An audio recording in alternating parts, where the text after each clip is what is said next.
నమస్తే, welcome to VPR economics. AP socio economic సంబంధించి macro economic aggregates అనేటటువంటి second చాప్టర్ని discuss చేస్తూ ఉన్నాం.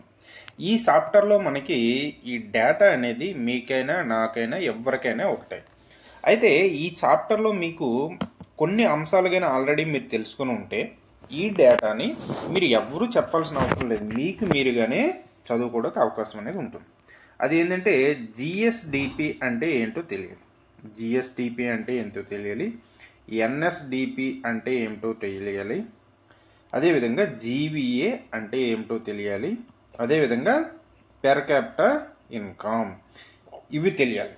అలాగే కాన్స్టెంట్ ప్రైసెస్ అంటే ఏమిటో తెలియాలి, అదేవిధంగా కరెంట్ ప్రైసెస్ అంటే ఏమిటో తెలియాలి, స్థిర ధరలు అంటే ఏంటో తెలియాలి, అదేవిధంగా ప్రస్తుత ధరలు అంటే ఏమిటనేది తెలిస్తే ఈ GSDP, NSDP, GVA, per capita income, ప్రస్తుత ధరలు, స్థిర ధరలు, ప్రస్తుత ధరలు అనేటటువంటి అంశాలని ఈ కాన్సెప్ట్స్ కానీ మీకు తెలిసి ఉంటే ఈ డేటా అనేది మీకు మీరుగా చదువుకోవచ్చు. ఎవరు చెప్పినా చెప్పకపోయినా మీరు చదువుకోవడం ఈజీగా ఉంటుంది.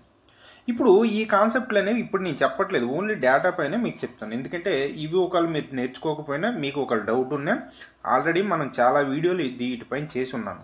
సో అవి ఒకసారి చూడండి. సో అవి చూశాక ఇవి చూడండి. ఒకవేళ ఈ అన్ని అంశాలు కూడా మీకు వచ్చి ఉంటే ఇప్పుడు ఈ డేటా పైన ఫోకస్ చేయండి. ఇది ఒకటి.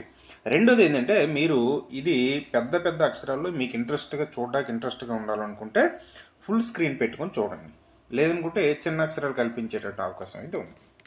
గత వీడియోలో మనం ఈ జిఎస్డిపికి సంబంధించి స్థిర ధరల వద్ద జిఎస్డిపి ఎంత ఉంది, జీవీఏ ఎంత ఉంది, వాటి వృద్ధి రేట్లు ఎంత ఉన్నాయి, అదేవిధంగా ఈ జిఎస్డిపిని లెక్కించేటప్పుడు మనం క్యాలిక్యులేట్ చేసేటప్పుడు 3 రంగాలు: వ్యవసాయ రంగం, పారిశ్రామిక రంగం, సేవల రంగం. ఈ 3 రంగాల యొక్క వృద్ధి రేట్లు ఎంత ఉన్నాయి, ఎంత ఉత్పత్తిని సాధించాయి అనేటువంటి అంశాలని గత వీడియోలో డిస్కస్ చేసాం. సో జిఎస్డిపిని కావచ్చు, జీవీఏని కావచ్చు, పెర్ క్యాపిటా ఇన్కమ్ ప్రతి ఒక్కదాన్ని కూడా మనం స్థిర ధరలో లెక్కిస్తాం, ప్రస్తుత ధరలో లెక్కిస్తాం. ఎందుకోసం అలా లెక్కిస్తామంటే ప్రస్తుత ధరలో లెక్కించేటటువంటి కరెంటు ప్రైసెస్లో లెక్కిస్తే మనకి ఏమొస్తుందంటే ఎక్కువ అనేది వస్తుంది. కరెంట్ ప్రైసెస్లో ఎప్పుడు కూడా ఎక్కువ అమౌంట్ అనేది వస్తుంది. ఎందుకు వస్తుందంటే ధరల్లో పెరుగుదల ఉంటుంది కాబట్టి, ప్రైసెస్లో పెరుగుదల ఉంటుంది కాబట్టి ఇది ఎక్కువ వస్తుంది. అసలు ధరల్లో పెరుగుదల వలన ఉత్పత్తి మన జిఎస్డిపి పెరిగిందా లేదా ఉత్పత్తి పెరగడం వలన పెరిగిందా అనేటటువంటి తెలుసుకోవడం కోసమని మనం కరెంట్ ప్రైసెస్లో లెక్కిస్తాం, అదేవిధంగా కాన్స్టెంట్ ప్రైసెస్లో కూడా లెక్కిస్తాం. కరెంట్ ప్రైసెస్లో లెక్కిస్తాం, కాన్స్టెంట్ ప్రైసెస్లో లెక్కిస్తాం. సో అందుకోసమని ఈ రెండింటిని కూడా మనం చూడడం అనేది జరుగుతుంది. కాబట్టి గత వీడియోలో మనం ఏం నేర్చుకున్నాం? స్థిర ధరల వద్ద అంటే ఆధార సంవత్సర ధరల వద్ద ఎంతెంత ఉన్నాయని తెలుసుకున్నాం. ఇప్పుడు ఈ వీడియోలో ప్రస్తుత ధరలు అంటే ఏ సంవత్సరం ఉత్పత్తిని అయితే లెక్కిస్తామో ఆ సంవత్సరంలో జరిగినటువంటి ఉత్పత్తిని ఆ సంవత్సరంలో ఉన్నటువంటి ధరలతో గుణించగా వచ్చిన దానిని కరెంట్ ప్రైసెస్ అని చెప్తాం, ప్రస్తుత ధరలో జిఎస్డిపిగా చెప్తాం. ఈ ప్రస్తుత ధరలో జిఎస్డిపి ఆంధ్రప్రదేశ్ యొక్క ప్రస్తుత ధరల్లో స్థూల రాష్ట్ర ఉత్పత్తి అనేది 2023-24 ఆర్థిక సంవత్సరానికి సంబంధించి 14,39,674 కోట్ల రూపాయలు అనేది ఉత్పత్తి అనేది జరిగింది. దీన్నే మనం రౌండ్ ఫిగర్ చేసి 14.4 లక్షల కోట్లుగా చెప్పడం అనేది జరుగుతుంది. అదేవిధంగా 22-23కి సంబంధించి అయితే అంటే 22-23కి సంబంధించి అయితే 13,03,524 కోట్ల రూపాయలు ఉత్పత్తి అనేది జరిగింది. గ్రోత్ రేట్ ఏమో 10.44% గ్రోత్ రేట్ అనేది నమోదైంది. ఆంధ్రప్రదేశ్ యొక్క జిఎస్డిపి గ్రోత్ రేటు ప్రస్తుత ధరల్లో ఎంత అంటే 10.44% అని చెప్పాలి. ఒకవేళ స్థిర ధరల్లో అడిగితే 7.35%గా చెప్పడం అనేది జరుగుతుంది. సో ఈ ప్రస్తుత ధరల్లో ప్రస్తుత ధరలో ఆంధ్రప్రదేశ్ జిఎస్డిపి ఎంత 14.4 లక్షల కోట్లుగా చెప్తాం. అదే స్థిర ధరల్లో అయితే ఇది 8.21 లక్షల కోట్లుగా చెప్పడం అనేది జరుగుతుంది. ఈ విధంగా ఆంధ్రప్రదేశ్ యొక్క జిఎస్డిపి ప్రస్తుత ధరల్లో ఎంత గ్రోత్ రేట్ సాధించిందంటే 10.44% గ్రోత్ రేట్ అనేది సాధించింది. అదేవిధంగా ఇండియా, సో ఆంధ్రప్రదేశ్ చూసాం, భారతదేశం యొక్క జీడిపి ప్రస్తుత ధరలో ఎంత ఉందో కంపేర్ చేస్తాం. సో ఆల్ ఇండియా జీడిపి అనేది 2023-24 ఆర్థిక ప్రొవిజనల్ ఎస్టిమేషన్స్ ప్రకారం 295.36 లక్షల కోట్లుగా ఉంది. గ్రోత్ రేట్ ఏమో 9.6% గ్రోత్ రేట్. అంటే ఇక్కడ కంపారిజన్ ఏంది, గ్రోత్ రేట్ ఏమో ఆంధ్రప్రదేశ్ యొక్క గ్రోత్ రేటు భారతదేశం యొక్క గ్రోత్ రేట్ కంటే ఎక్కువగా ఉంది. అర్థమైంది కదా. సో ఇది మనం ఖచ్చితంగా ఈ ఫిగర్స్ అనేవి గుర్తుపెట్టుకోవాలండి. ఈ ఫిగర్స్ని ఖచ్చితంగా గుర్తుపెట్టుకోవాలి. సో ఇలాంటి టేబుల్స్ వచ్చేటప్పుడు మాత్రం మీరు ఖచ్చితంగా ఫుల్ స్క్రీన్ పెట్టుకుని మాత్రం చూడండి. లేదనుకుంటే చిన్న అక్షరాలు మీకు కొంత ఇబ్బందికరంగా ఉండేటువంటి అవకాశం అయితే ఉంది. చూడండి, బ్రాడ్ సెక్టార్ వైజ్ జీవీఏ లేదా GSDP estimates at current prices. మనం ఆల్రెడీ చెప్పుకున్నాం కదా, జీవీఏ పరంగా చెప్పేటప్పుడు మనం రంగాల వారీగా చెప్తాం. అగ్రికల్చరల్, ఇండస్ట్రీ, సర్వీసెస్ సెక్టర్ యొక్క గ్రోత్ రేట్స్ ఎంత ఉన్నాయి, అవి ఎంత ఉత్పత్తిని సాధించాయి, ఏ సంవత్సరాల్లో ఎంతెంత ఉన్నాయనేటువంటి అంశాలని మనం చూడడం అనేది జరుగుతుంది. ఇప్పుడు ఆంధ్రప్రదేశ్ ఏర్పడినప్పుడు 2014-15లో అగ్రికల్చరల్ అనేది 1,48,000 కోట్ల రూపాయల ఉత్పత్తిని సాధించి మనకి 14.92% గ్రోత్ రేట్ ఏమో సాధించింది. ఏ ప్రైసెస్లో? కరెంట్ ప్రైసెస్లో. అదేవిధంగా ఇండస్ట్రియల్ సెక్టర్ చూడండి, ఇండస్ట్రియల్ సెక్టర్ ఏమో 1.24 లక్షల కోట్ల ఉత్పత్తి సాధించి 15.71% గ్రోత్ రేట్ అని సాధించింది. అదేవిధంగా సర్వీస్ సెక్టర్ ఏమో 2.15 లక్షల కోట్ల ఉత్పత్తి సాధించి 13.07% గ్రోత్ రేట్ ఏమో సాధించింది.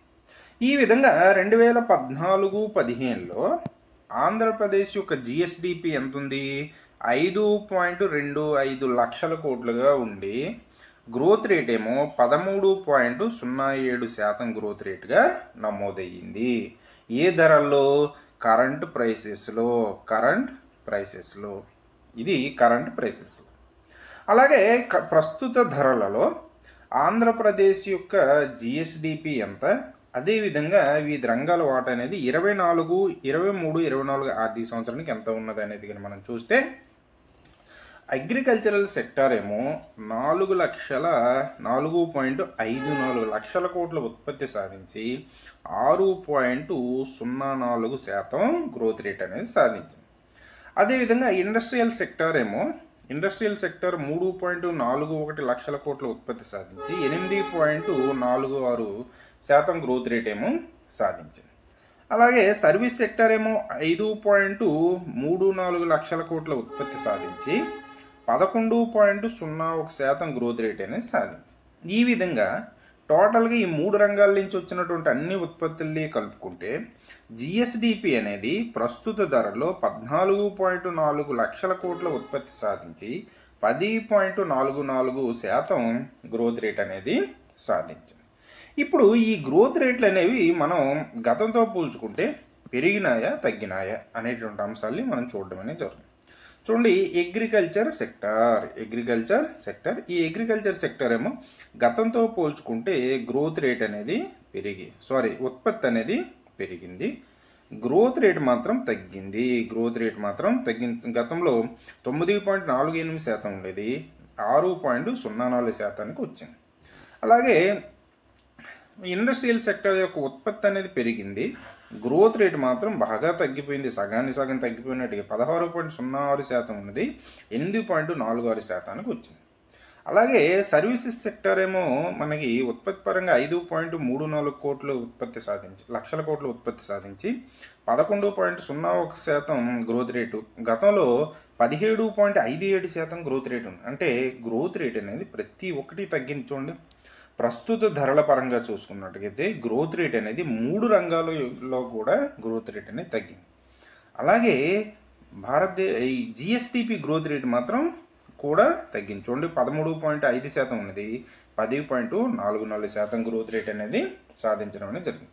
సో దీంతో పాటు ఇంకా తెలుసుకోవాల్సిన అవసరం ఏంటంటే ఈ ప్రస్తుత ధరల్లో జిఎస్డిపిలో agriculture sector, industrial sector, services sector 3 రంగాల్లో ఏ రంగం అనేది ఎక్కువ ఉత్పత్తిని సాధించింది అనేది మనం చూడాలి. అగ్రికల్చర్ సెక్టర్ చూడండి 4.54 లక్షల కోట్ల ఉత్పత్తి, ఇండస్ట్రియల్ సెక్టర్ ఏమో 3.41 లక్షల కోట్ల ఉత్పత్తి, సర్వీసెస్ సెక్టర్ ఏమో 5.34 లక్షల కోట్ల ఉత్పత్తి. సో ఈ మొత్తం 14.4 లక్షల కోట్లలో సర్వీసెస్ సెక్టర్ ఎక్కువ ఉత్పత్తిని సాధించింది. ఆ తర్వాత అగ్రికల్చర్ సెక్టర్ ఎక్కువ. ఎందుకు ఈ విధంగా చూసుకుంటే మనకి ఇది ప్రస్తుత ధరల్లో కాబట్టి వ్యవసాయ రంగంలో ఉన్నటువంటి వస్తువుల యొక్క ధరలు అనేవి ఎప్పటికప్పుడు ఫ్లక్చువేట్ అవుతూ ఉంటాయి, పెరుగుతూ ఉంటాయి. అందుకోసమని ఈ వ్యవసాయ రంగం అనేది ఎక్కువ ఉత్పత్తి సాధిస్తున్నట్టుగా కనపడుతుంది. ఆ తర్వాత 3వ ప్లేస్లో మనకి వ్యవసాయ రంగం అనేది ఉంది. అదే స్థిర ధరల్లో అయితే ఫస్ట్గా సర్వీసెస్ సెక్టర్, తర్వాత ఇండస్ట్రియల్, తర్వాత వ్యవసాయ రంగం అనేది ఉంది. కానీ ప్రస్తుత ధరలకు వచ్చేటప్పటికి సర్వీసెస్ సెక్టర్ మొదటి ప్లేసు, 2వ ప్లేసు వ్యవసాయ రంగం, 3వ ప్లేస్ ఏమో పారిశ్రామిక రంగం ఉండడం అనేది జరిగింది. ఇది ఈ టేబుల్ మాత్రం ఫుల్ స్క్రీన్లో చూడండి, మీకు బాగా అర్థమవుతుంది. సో ఇదే అంశాల్ని చూడండి, ఇప్పుడు మనం ఇక్కడ నేర్చుకున్నటువంటి ఈ అంశాలన్నీ కూడా మీకు వచ్చేసినాయంటే సో వీటిని వివిధ రూపాల్లో ఇవ్వడం అనేది జరుగుతుంది. సో వివిధ చార్ట్స్ రూపంలో ఇవ్వడం అనేది జరుగుతుంది. సో వీటిని మీకు ఎలా ఇంట్రెస్ట్ ఉంటే అలా, దేనిపైన ఇంట్రెస్ట్ ఉంటే దాన్ని. ఇది చూడండి 14.4 లక్షల కోట్లు అనేది జిఎస్డిపి మనకి 23-24 ఆర్థిక సంవత్సరాలు ఉంది. అదేవిధంగా చూడండి 14-15లో 1.4 లక్షల కోట్లుగా మనకి అగ్రికల్చర్ సంబంధించినటువంటి జిఎస్డిపి అనేది ఉంది. అగ్రికల్చర్ పరంగా జిఎస్డిపి అనేది ఎంత ఉంది, ఇండస్ట్రియల్ పరంగా మనకి 1.24, అదేవిధంగా సర్వీస్ సెక్టర్ ఏమో 2.15. ప్రస్తుతం అగ్రికల్చర్ ఏమో 4.54 లక్షల కోట్లు, అదేవిధంగా ఇండస్ట్రియల్ సెక్టర్ ఏమో 3.41 లక్షల కోట్లు, సర్వీసెస్ సెక్టర్ ఏమో 5.34 లక్షల కోట్లుగా ఉండడం అనేది జరిగింది. సో గతంలో మనం ఈ పైన ఏవైతే నేర్చుకున్నామో అదే అంశాలు ఈ దీంట్లో ఇవ్వడం అనేది జరిగింది. సో ఇంట్రెస్ట్ ఉంటే చూడవచ్చు, లేదని కూడా ఆ అంశాలు నేర్చుకుంటే వీటిపైన అంత ఫోకస్ చేయాల్సిన అవసరం అయితే లేదు. చూడండి ఇదైతే ఖచ్చితంగా గుర్తుపెట్టుకోవాలి, ఇది ఖచ్చితంగా గుర్తుపెట్టుకోవాల్సినటువంటి అంశం. మనకి GVA broad sector wise contribution of GVA at current prices 2023-24 సంవత్సరానికి సంబంధించి అడ్వాన్స్డ్ ఎస్టిమేషన్లో జీవీఏ కరెంట్ ప్రైసెస్లో జీవీ ఎంత 14.4 లక్షల కోట్లు కదా.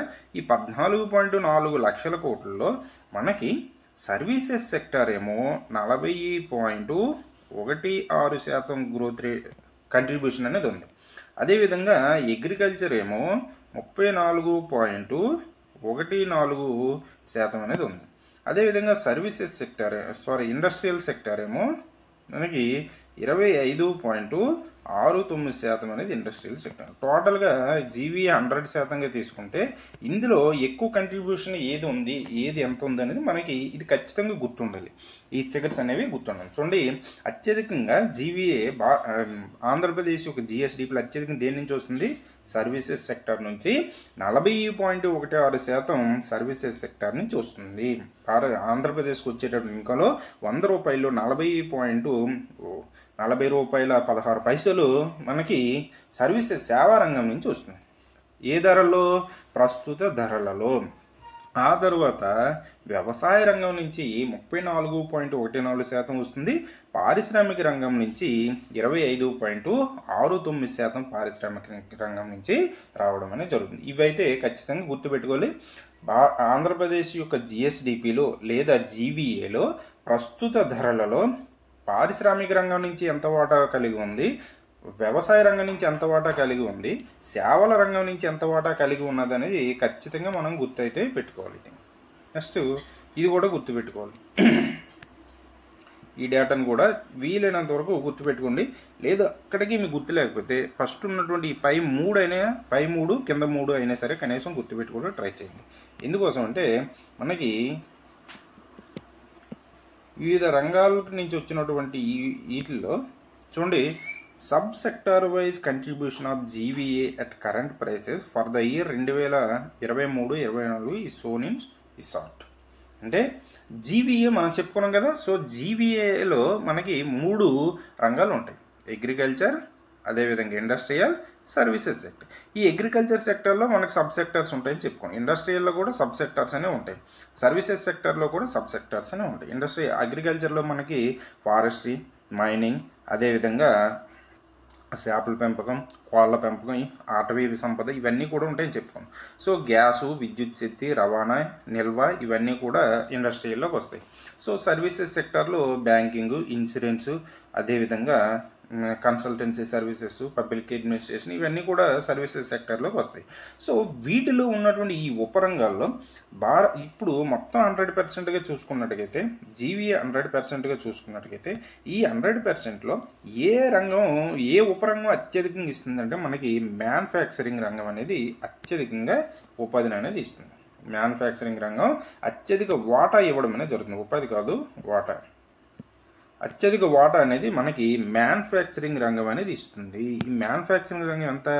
12.23% తయారీ రంగం నుంచి వస్తుంది.